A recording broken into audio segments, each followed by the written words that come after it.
Hello, my name is Richard Sherman, and I am the author of Never Home, Remembering the Military Heroes Who Never Returned. And I'm a proud contributor to the Navy Memorial Stories of Service program. This segment is titled Untold Stories of Service, which honors our heroes who answered the nation's call and made the ultimate sacrifice. But I've long ago learned this. You can't feel for men in battle when you're not with them. You can't feel frightened with them. You can't feel real pity. The best you can muster is a weak emotion for soldiers in general, which isn't 1/10 the emotion you feel for one individual soldier when you see him start forward for an attack with that strange, hurried expression on his sweating face.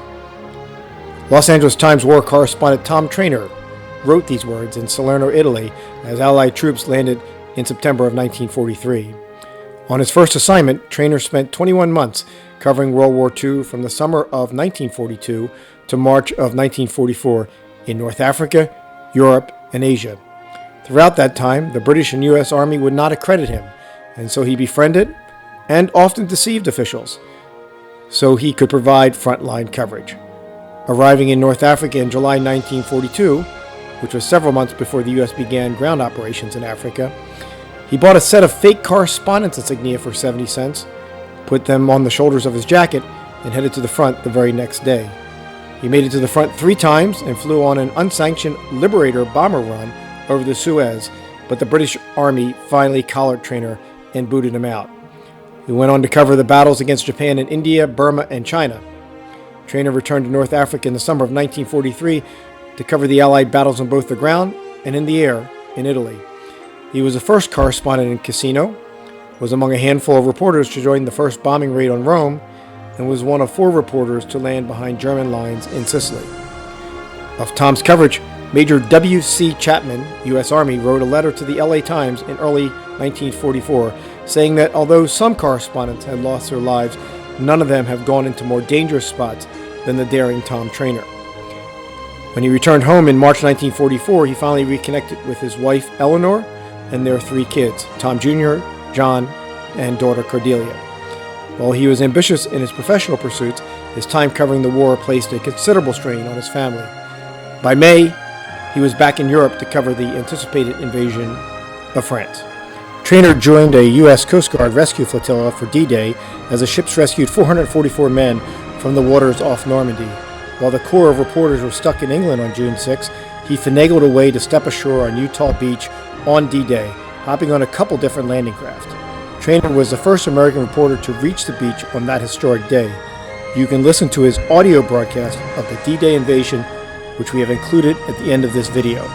Around the same time, Treanor's book, One Damn Thing After Another, that documented his first 20 months covering the war, was published by Doubleday Duran and quickly sold out.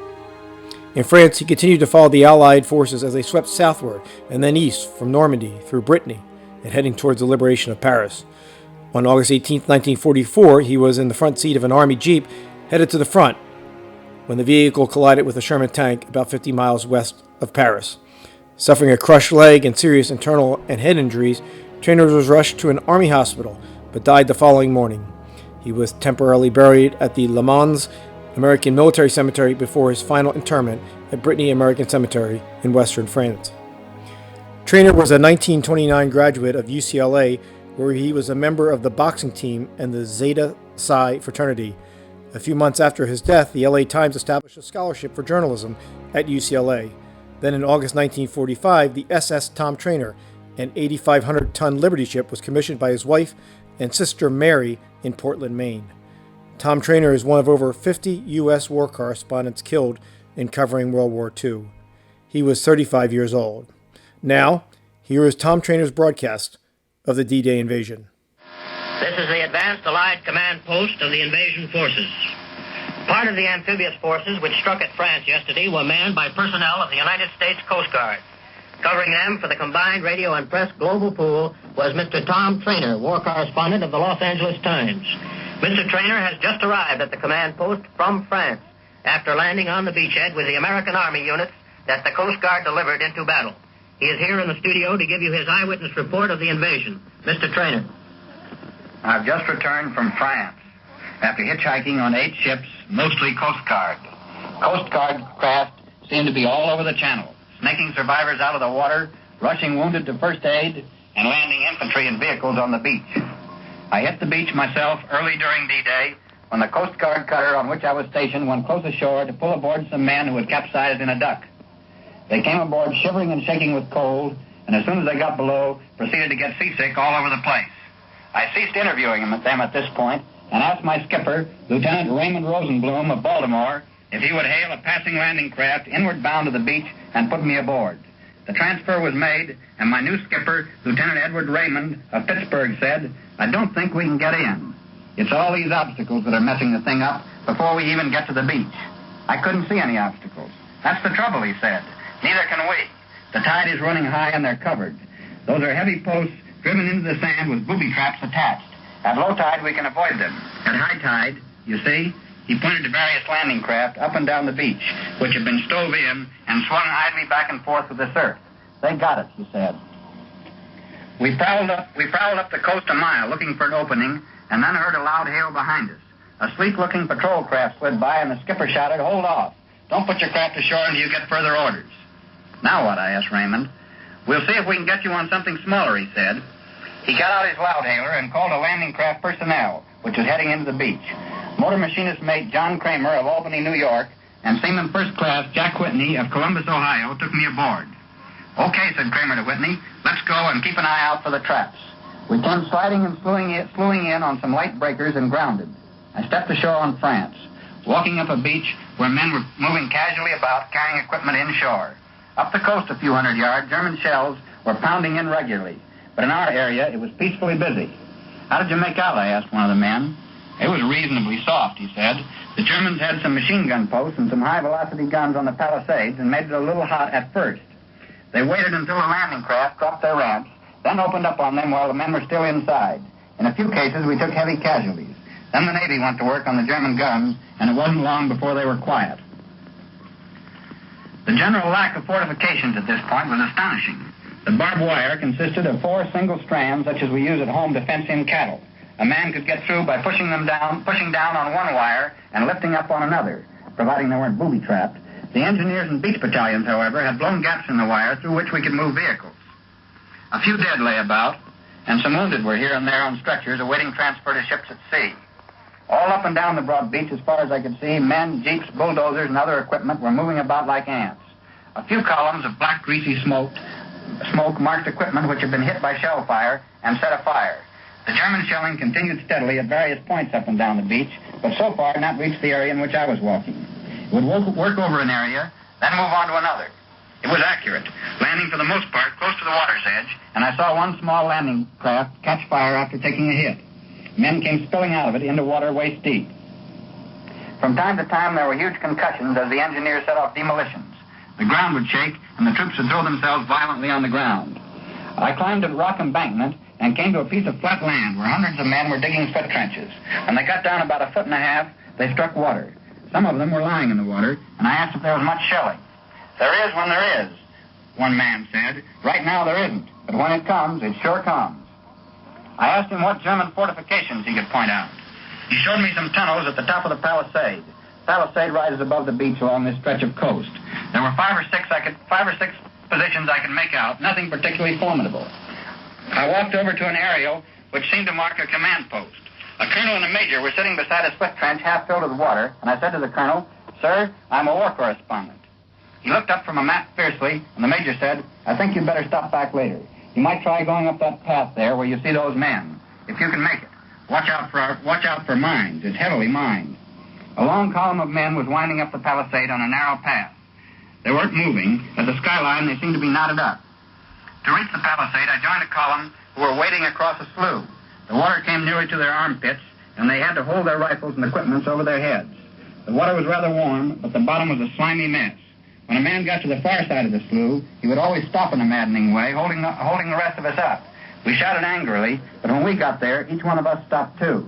The reeds on the far bank were loaded with mines. One man lay at the top of the bank dead. The mines had been marked with bits of paper, and soldiers at the top advised just how to climb so as not to venture into dangerous ground. There were more dead men along the narrow path which led up the palisade. The column had stopped moving, and I began to step past men following a captain. Suddenly a voice said, Watch yourself, fella. That's a mine. A soldier sprawled on the bank was speaking. He had 1 foot half blown off. He'd stepped on a mine a short time earlier. Now, while he waited for litter bearers, he was warning other soldiers about other mines in that vicinity. I can stand the dead, but the wounded horrify me, and I only looked at him to thank him. He looked very tired, but perfectly collected. What you need is the medics, I said. I'll try and get them for you when I go back down. Yeah, he said, but how are they going to get up here? He was right. The pathway was so clogged with men and so heavily mined that it was impassable. The engineers would have to get up there first. The column didn't move forward. The captain I was following stopped, and so did I. I asked him his name, and he said he was Louis Hilly of Cincinnati. It looks like they shell around here a bit, I said, pointing to some shallow craters. No, said Hilly, those are all mines. That's why we're stuck on this path. We tried to edge a few feet further forward and came to a soldier lying in the path, curled around a mine. He said his name was Private Morton Soratello of the Bronx, and I asked him if it didn't make him nervous to be curled around a mine like that. No, he said, I just keep clear of it and pass the word on to those behind. Just ahead of him, Second Lieutenant Bernard Flynn of Springfield, Massachusetts, and Sergeant Arthur Brown of Brookfield, Maryland, were sitting in the immediate vicinity of mines, which they were calling to attention of all who passed. It's all right, except when a shell comes in, Flynn said. Then you're apt to forget and fall on the thing. While we were stopped there, a squib-like report sounded behind us. I thought it was a mortar going off, but Captain Hilly said it was a mine. He'd heard enough of them this day. At the top of the palisade, the knot of men had gotten to its feet, and it looked like the line might move. One man darted over the skyline, and almost immediately afterwards, we heard the speedy burst of a German machine gun. Then a few stray rifle shots. The bullets cracked overhead, and everyone instinctively ducked lower. These were some troops who had never seen combat before, and the bullets must have seemed close to them, although we were 100 feet below the skyline. The line remained stationary, and I looked down on the beach and the sea. Landing craft of all descriptions were sliding in through the low surf, disgorging men who moved through the water with amazing alacrity. As soon as they got ashore and saw the men moving about calmly, they seemed to steady down and began to walk quietly themselves. I waited a spell longer, and the line didn't move, so I began to make my way down the path again. It was slow work. The soldiers were so alarmed that I would step on a mine right next to them that one man told me to walk on his back rather than step off the path. I promised I would try and get the engineers up to disarm the mines. While I was going down the slope, the Germans began shelling our area. It was hard not to throw myself on the ground willy-nilly, but the thought of those mines kept me from it. The shells were still landing at some distance on the flat. I took a last look at the greatest armada in history before going on the flat. It was too immense to describe. There were so many transports on the horizon that in the faint haze they looked like a shoreline. Destroyers were almost on the beach, occasionally jolting out a salvo that was like a punch on the chin. Farther out, but still incredibly close to the beach, sat our huge battle wagons and cruisers.